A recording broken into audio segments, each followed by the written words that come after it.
અમરેલી જિલ્લામાં ગઈકાલે 5/7/2026ના રોજ રાજુલામાં 274 mm, ધારીમાં 234 mm, ખાંભામાં 173 mm, જાફરાબાદમાં 125 mm, સાવરકુંડલામાં 128 mm, Bagasara 109 mm અને લીલિયામાં 107 mm વરસાદ પડી, જેના કારણે વિવિધ જગ્યાઓથી ફરિયાદ મળી હતી, જેમાં લીલિયા તાલુકામાં બાવડી ગામમાં 8 લોકો ફસાયેલા હતા, ધારીમાં મીઠાપુર, ડુંગરી, ચલાલા અને કથિવદર ગામોમાં લોકો ફસાયેલા હતા અને સાવરકુંડલા તાલુકામાં જૂના સાવર ગામમાં લોકો ફસાયેલા હતા. ઉપરોક્ત ફરિયાદ અન્વયે એનડીઆરએફની ટીમ, ફાયરની ટીમ, પોલીસની ટીમ અને સ્થાનિક લોકોની મદદથી તમામ લોકોને રેસ્ક્યુ કરવામાં આવે છે અને એ લોકોને અત્યારે પ્રાથમિક શાળામાં આશ્રય આપવામાં આવેલ છે અને ભોજનની વ્યવસ્થા પણ કરવામાં આવી છે.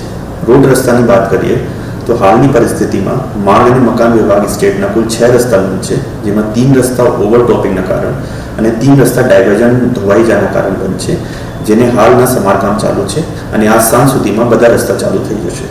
માર્ગ અને મકાન વિભાગ પંચાયતના 18 રસ્તા બંધ છે, જેમાં 16 રસ્તા ઓવરટોપિંગના કારણે અને 2 રસ્તા ડાયવર્ઝન ધોવાઈ જવાના કારણે બંધ છે અને એની ઉપર પણ કામ અત્યારે ચાલુ છે.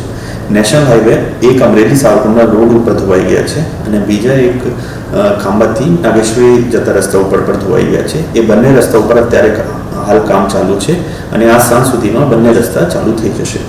પીજીવીસીએલના કુલ 359 ફીડર અસરગ્રસ્ત હતા, જે પૈકી 248 ફીડર ચાલુ થઈ ગયા છે અને બાકી 111 ફીડરની હાલ ચાલુ કરવાની કાર્યવાહી ચાલુ છે, જે પણ આ સાંજ સુધીમાં ચાલુ થઈ જશે.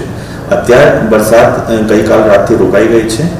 અત્યારે જિલ્લામાં રેડ એલર્ટ છે અને તંત્ર અને આખી ટીમ એલર્ટ મોડ ઉપર છે અને કોઈ પણ અગર પરિસ્થિતિ ઊભી થાય તો અમે તૈયાર છીએ અને બધા સિટીઝન્સથી અમારી અપેક્ષા છે કે આપ પણ સતર્ક રહો અને તંત્રની બધી સૂચનાઓનું પાલન કરો.